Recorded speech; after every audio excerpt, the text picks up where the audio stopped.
Hey everyone, in today's video, we're going to be talking about 4 Canadian growth ETFs to consider buying in your stock portfolio. Mainly on this channel, we talk about individual stocks to consider adding to your stock portfolio, but ETFs also give a lot of value in different ways. You get a lot more diversification. Sometimes with one ticker, you get access to hundreds, if not thousands, of different securities and equities. So they are also a great option depending on what your goals are. We're going to go through what these 4 Canadian growth ETFs are, what kind of stocks that they hold in them, what their management fees are, their dividends, etc. So really excited for this one. If you like this kind of content, please give the video a big thumbs up, and we're just going to jump right into it. The first ticker we have here is ticker ZQQ. It is a Canadian proxy for the NASDAQ 100. So you can get access to the largest 100 companies on the NASDAQ, which is predominantly tech companies, without paying any foreign exchange or holding a USD bank account, which makes this a really awesome product in my opinion. You can see here over the last 5 years, this ETF's done tremendously well, up over 100% in the last 5 years alone here. Looking longer term, and we can look at this on another chart too, this stock in the last 10, 15 years is up 700%. So this really just represents the growth in lots of the tech companies that are held in this ETF. We'll take a look at that in a second. You can see that growth chart here as well, very similar to what we just saw. But what I really want to focus on here is the management fee. So on this one, the management fee is about 0.35%, which I'd say is in Canada an okay management fee. Sometimes you can get these Vanguard ETFs with management fees at 0.1% or lower, which are awesome. You barely even recognize it. And then there's some more actively traded ETFs where the management fee can get as high as 0.7, 0.8%. Lots of other companies that have a lot of international exposure and buy stocks on many different exchanges from different countries have management fees from 0.4 to 0.5. So I'd say this is a pretty average management fee in Canada of 0.35%, but it's something you should definitely consider, that you're giving away 1/3% a year in management to have the ability to own all 100 of the NASDAQ 100 stocks. Looking at the sectors these stocks are in here, you got IT, which is lots of companies like Apple, Facebook, Google all go into IT. Consumer discretionary stocks, maybe Amazon would fall into that. And then after you get past services, discretionary, healthcare, IT, it really thins out on the other sectors just because it is a technology index for the most part. And you can see the top 10 holdings here: Apple, Microsoft, Amazon, Nvidia, Meta. So this is just fairly weighted based off their market cap in the NASDAQ 100. And just going a bit deeper here, just to look at more than the top 10 holdings, you can get a sense for some of the other types of companies you're getting access to here when I go to all holdings. So some of the smaller companies, you got Texas Instruments, Honeywell, Starbucks even, not necessarily a straight direct tech company, but they are on the NASDAQ. Booking Holdings, Mondelez, that's a snack provider. So as I scroll through, you can look for yourself, get smaller and smaller in terms of the weighting on some of these smaller companies, but you do get pretty good diversification as well. Aside from technology, you got companies like Marriott there, Monster Beverage, Airbnb, Lululemon. So some great stocks and companies that you're getting access to here, not necessarily just the Apples and the Microsofts of the world, even though those are the heaviest weightings in the index just because of market size. Going on to the second Canadian growth ETF here, we have the Vanguard Growth ETF portfolio. Let's take a look. Over the last year, this one's been up about 5%. Last 5 years here, up 28%. So they've actually performed really well here. And looking at the year range, they're pretty much at a 52-week high at $31 a share. So that's notable as well. When I go to the management fees here, 0.22%. So even lower than the 0.35% on the ZQQ. Trailing 12-month yield, you're getting about a 2% and change dividend. So even though it's a growth ETF, nice that you're still getting a bit of a dividend payout as well. In terms of some of the highlights of the fund, they're trying to drive growth through equity, which are stocks and fixed income. Sometimes they do it directly or through other exchanges. So when I look at their portfolio here, you can see 80% stocks, 20% bonds for the most part.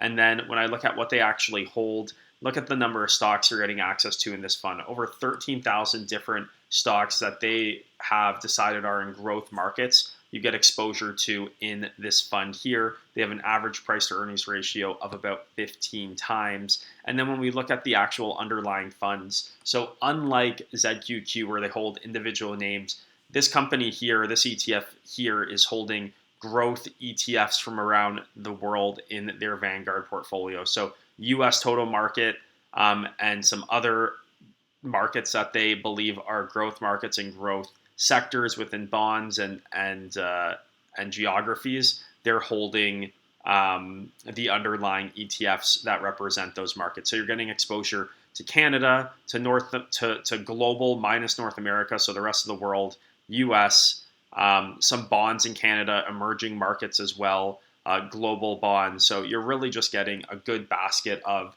stocks and bonds from around the world that they've perceived to be growth investments in this one here. So a bit more ambiguous in terms of where the weightings are. Unlike ZQQ, it's not clear that 10% is Apple, 10% is Microsoft. Realistically, you're getting 10, 20, 30 basis points in each name of these large names, and then it just goes down and down and down. So you're getting tons of diversification across the world with this one. And over the last 5 years, it's actually done decent, up 28%, in addition to that 2% dividend yield that they are paying out. Going into the third ETF here, it is the BMO All Equity ETF. In the last year, this one's up 6%. Last 5 years, not doing as well, only up 3%. So this one hasn't been growing up to their standards. When I go over the longer term here, this stock's only been around for about a year and a half or 2 years. I missed that when I first looked at it. So up 6% in the last year, up 2.5%, 3% since inception, which is about a year and a half old. But looking at what they hold, since they don't really have a big history, they have a really nice management fee here, only 0.2% that they're charging about. So that's lower than both of the first two that we looked at. Annualized dividend yield of about 2% as well. So it's nice to get some of that yield in your total shareholder return. In terms of the holdings of the fund down here, let's take a look. They only have 7 holdings, so this is very similar to VGRO as well. When we look at the kind of companies they hold here, they hold 45% of the ETF in the S&P index, 25% in the TSX, and then they have some bonds as well. So very similar investment, in my opinion, to VGRO, where they're just collecting equities from the US, Canada. I'd say one of the differences in this BMO ETF here is that they don't have as much global exposure. This is primarily a North American equity ETF, not as global as VGRO is. So keep that in mind, and depending on what your objectives or what you want exposure to, this one may be better, this one may be worse than VGRO is. Looking at their growth, once again, they don't have a ton of history. The market dipped a bit, and it dipped with it from the initial investment of 10,000 to 9,000. But in the last year and a bit, it's really rallied nicely with the broader market here in North America to be in the green overall. And then just like we were talking before, primarily exposed to US and Canada. That's about 75% of the fund right there. And then they have some Japan, some UK, couple percent China, Switzerland, France. But for the most part, you're investing in Canada and the United States in this ETF here. Going into the fourth stock. So this is the fourth growth ETF that you can buy on the Canadian market here. It is the Vanguard Emerging Market Index. So looking in the last year here, this one's about flat. Last 5 years, only about 4% growth. So their equity has not been growing as much as they want to see. The world's had some challenges. Interest rates going up usually hits emerging markets higher. But looking at the management fee here, really reasonable in my opinion. Again, just about a 0.25%, getting a slightly higher dividend yield of 2.6%. This is a big ETF, $1.6 billion of value in this ETF, which means it's very liquid. You can buy in, buy out, not really need to pay a premium, very easy to get out and get in whenever you want. So that's a nice little pro too. In terms of the fund highlights, this is trying to track the emerging markets with China index to the extent possible before the 0.25% fees, and it invests primarily in ETFs that Vanguard holds in the US, but has exposure and has holdings in these overseas companies. So looking at exactly where they have their portfolio here. Doing a quick little look. Well, first of all, we'll look.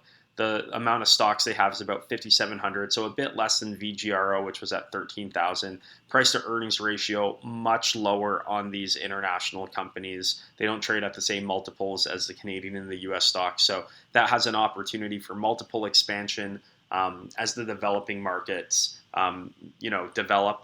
But only 7.3 times on a P to E basis. 15% return on equity isn't bad, and really high earnings growth there in the double digits as well.